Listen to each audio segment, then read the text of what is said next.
Back at it again with another tier list. I thought this time we should talk about habits. There's a lot of habits that people talk about online that are supposed to change your life, that are supposed to be um, absolutely crucial to you being able to get to new levels within your fitness, within your relationships, within your business.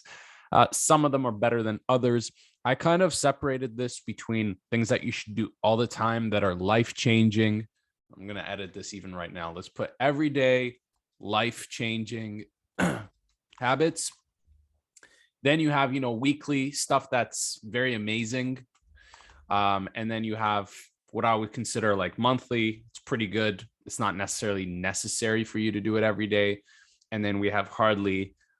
These are kind of like mid, and then never. It's just bad. You shouldn't probably do it all the time. So let's get started. Podcasts, listening to podcasts.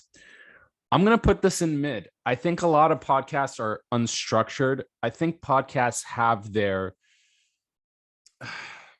has its value, but I don't think it's as structured as going through something like a course, going through something like a mentorship.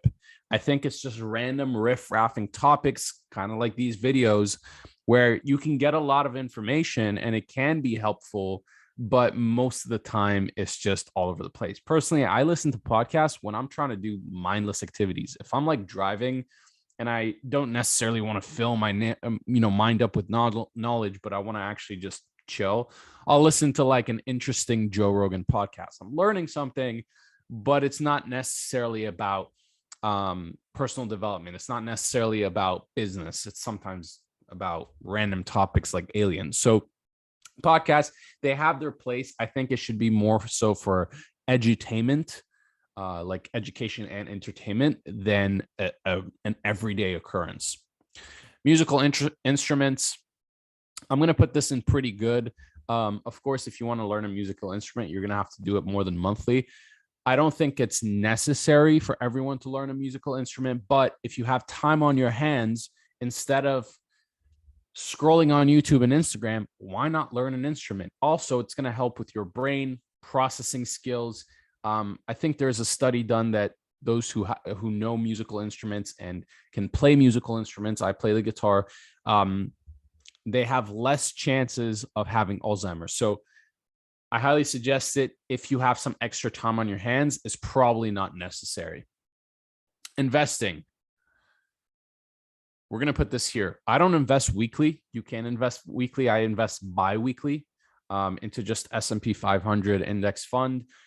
I think investing, every single person should do. You should put aside money for a rainy day, and you should be investing a certain portion of your income to actually grow for you, instead of just putting it in a bank that grows at 1%, which is less than inflation. So your money's actually going down in value as time goes by. You should invest into something like an S&P 500, just index fund. I invest into the SPY index fund. There's also BRKB, which is Berkshire Hathaway. It's a little bit more risky, but it's still pretty good. But index funds, if you want to just be a passive investor, I think every person should do it so that their money grows 10 to 12%, every year. And then that essentially is going to, it's going to compound so that you don't have to be struggling when you're older. Cleaning. Let's put cleaning in the weekly and amazing category. If your environment is hectic, your brain is also going to be hectic. Your brain is also going to have a hard time being organized, focused, disciplined. For example, this room right here, okay? When I first created this office, there was no feng shui. It was dirty. It was literally just, a desk with my laptop and then a bunch of stuff on my desk. And quite frankly, when I would sit down, it was very, very difficult for me to work. Extremely difficult, to the point where I had to always go to a Starbucks or leave the house to be able to get work done. So one day I sat down, I'm like, why don't I just create an inspiring environment? So I put this couch here. There's a guitar. There's some you can't really see that, but there's a bookcase. There's a bookcase over here standing in front of me. There's like this shelving over here with like my accolades and accomplishments. There's cool lighting around me. If I want to turn on this light, these lights in the background, I can turn it on. So it really just is an inspiring environment for me. And I genuinely like this place. Like, it's become my man cave where I genuinely just want to sit down and work here. So cleaning, super, super useful. You should be doing it weekly, if not daily. If not daily. Cold showers. People are going to hate me for this one. I'm going to put this in mid. I think it's great for your skin. I think it's great for physical recovery, as long as you're not doing it right after a workout. I think you have to wait around 4 hours after a workout, because inflammation is actually good for your body. It helps you recover. So after a workout, you want a certain amount of inflammation, where cold showers decreases inflammation. So I think it's good for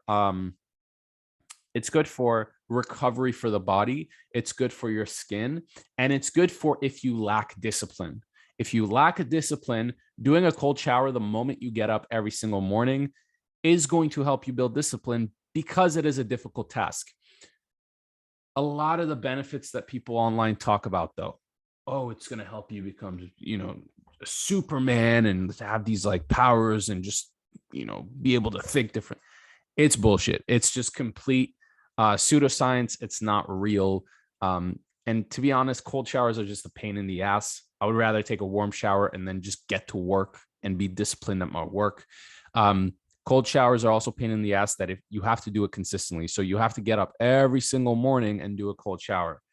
I don't want to have to strip down naked, take a cold shower, dry myself off just so that I can work. Just fucking work. Just do the thing you're supposed to do. So for me, this is a mid habit. I don't think it's necessary to do.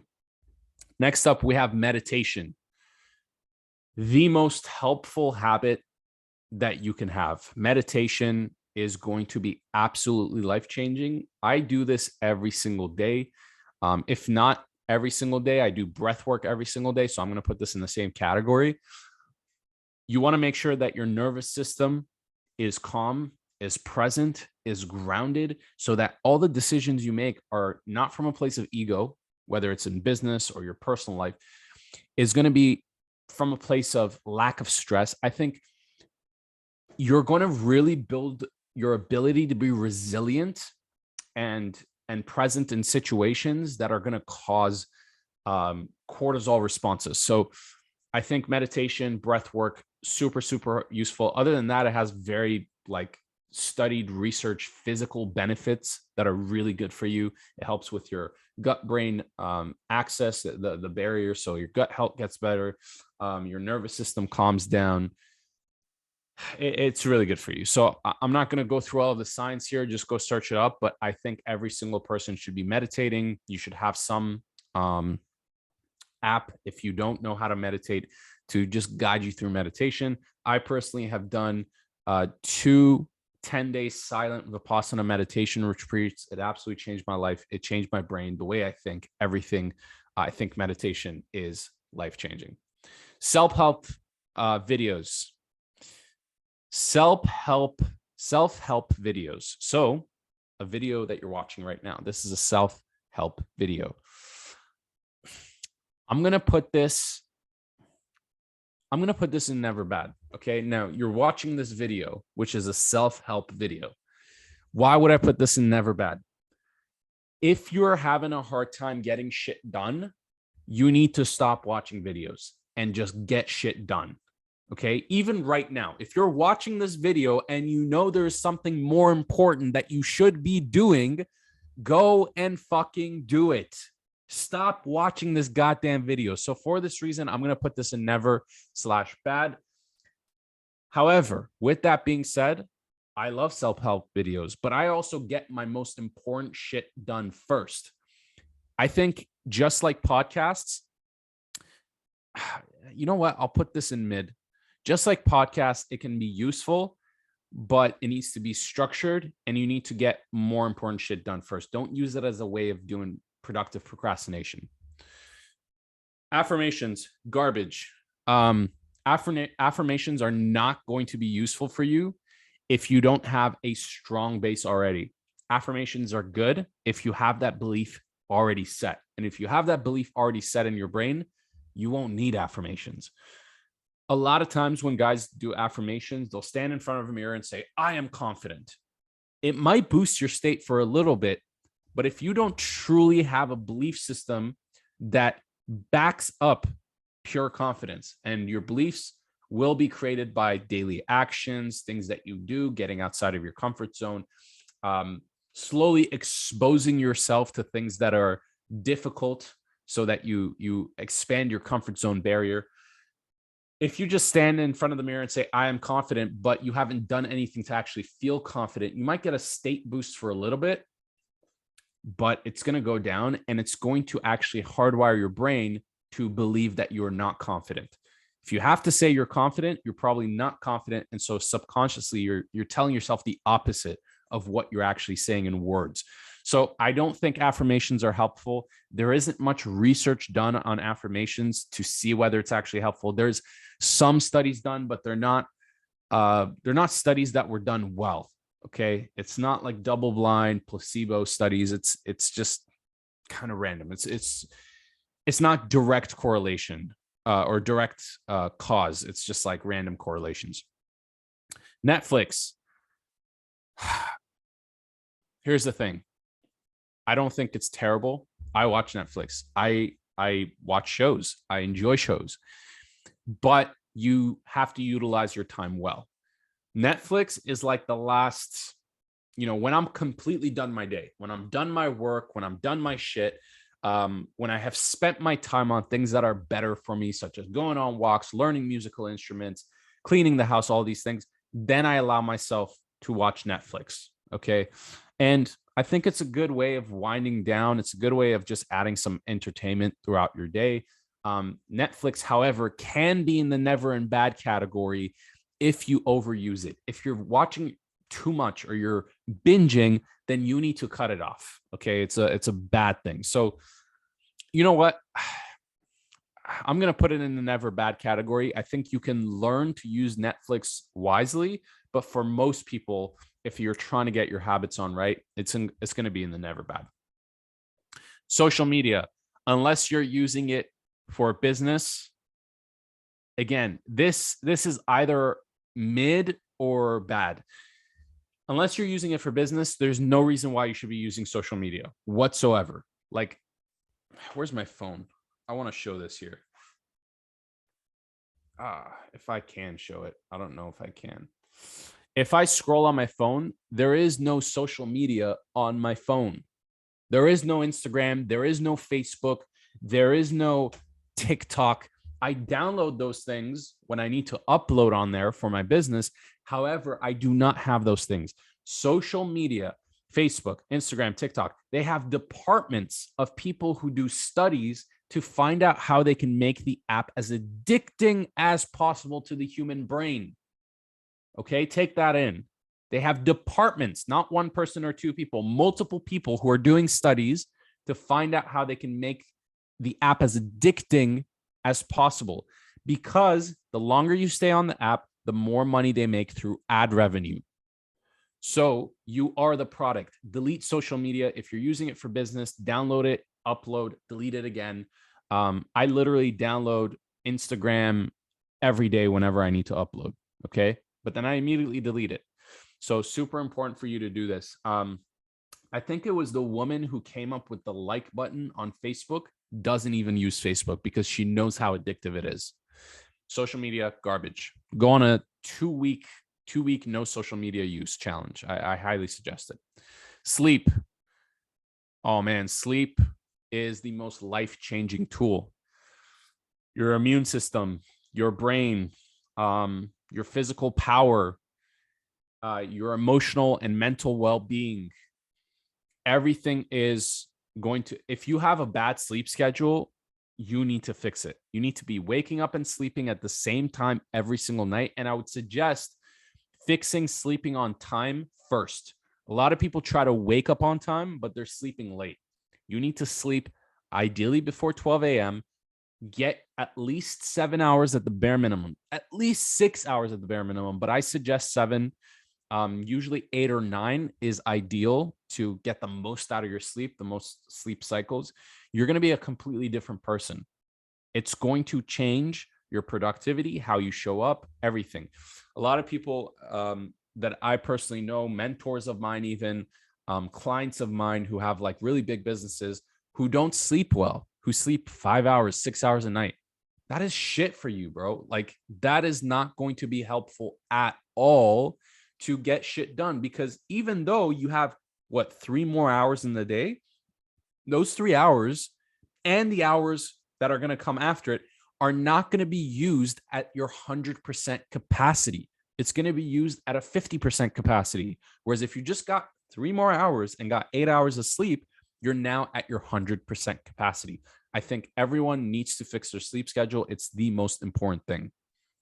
News, garbage. Do not watch the news. Most news is made negative. The only news that I would probably check out, which I wouldn't, I just genuinely wouldn't, because there's just better things you can do. Self-help videos, cold showers, podcasts, musical instruments, all of these things outlined above, you can spend your time instead of news. But if you're gonna look at any news, look at only positive news. There's websites that only have positive news. Most news, CNN, Fox, all of these things, garbage. They're just trying to fearmonger. And again, similar to social media, they want you to stay on their channels for as long as possible. And fear and anxiety and shame and these negative emotions will drive people's attention more towards news channels than it would with positivity. The reason why is we have 7 centers of fear and anxiety in our brain, and only 1 center for pleasure. That 1 center for pleasure is very, very strong, but we have 7 centers in our brain that cause anxiety or fear to come, because it's a survival mechanism, right? It's the reason we survived as creatures. So point being is we are very, very directed. Our RAS, which is our reticular activating system, our focus is more directed towards negativity than positivity. So most of the time, news is going to be very negative. It's going to put you in emotions of shame, guilt, depression, sadness, anger, frustration, things that aren't going to be productive, and it's not going to make you a better person. Naps. I'm going to put this in the pretty good category. Today I took a nap. And the reason why is because I was only able to sleep 6 hours last night. So I think naps are helpful as a tool to get back on track. Sometimes you need it to increase your energy again, especially if you're trying to get a workout in, you had a long work day. Take a 20-minute nap. I don't suggest longer than 20 minutes. That's the stage where you start to enter deep sleep and then you wake up more tired. So set a timer for 20 minutes when you truly need it, when you haven't gotten that much sleep, and it's going to completely shift and change your day. So I think it's pretty good. I don't think it's necessary for weekly, maybe monthly. If you have like lower sleep, you should do it. Fasting. I'm going to put this in the amazing category. Fasting, you should do every single week. Your digestive system does need a break at some point. As humans, our early ancestors didn't, eat every day. They would go out, they would hunt, they would catch food. And then when they caught food or grab blueberries and shit like that, they would eat for a few days, but then they would have to go back out there and catch food again. So they would probably not fast every day, which a lot of people do. There's a lot of studies on fasting that show that if you do it every day, it can actually disrupt your hormones and lower your testosterone. So I don't suggest everyday fasting. I usually fast anywhere from 8 to 12 hours a day, which is not too long.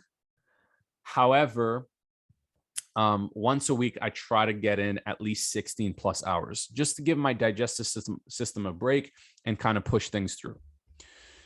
Exercise, life-changing. I don't suggest it every day, but at least 3-4 times a week. At least get some form of movement every day, whether it's walking. I have a trampoline. Sometimes I jump on it. Exercise is super helpful. It's going to make sure that your blood's pumping, you feel good, you look good, you're stronger, you're not getting weaker as a person. I personally enjoy weightlifting and boxing and mixed martial arts. I think every man should do that. Basic nutrition. Everyone should have basic nutrition knowledge. Yeah, everyone should have basic nutrition knowledge. I suggest the paleo diet or a animal-based diet, but yeah, I don't think there's more to this set. I think everyone should know how to eat. Advanced nutrition, I think this would be the only reason I'm going to put this in pretty good is it takes time to really dive deep into advanced nutrition, and most people don't need it. If you're unhealthy and you have gut problems, skin problems, all of these things, I think you should go deeper into advanced nutrition and learn, what foods work for you, do an elimination diet, search up biohacking techniques and tactics and stuff like that. I'm kind of a nerd, so I enjoy those things, but I don't think every single person needs it. Languages.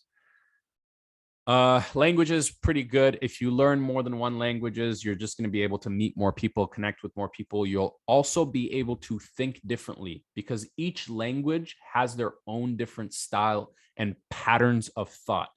So, for example, I speak English, of course, and I speak Farsi, which is Persian.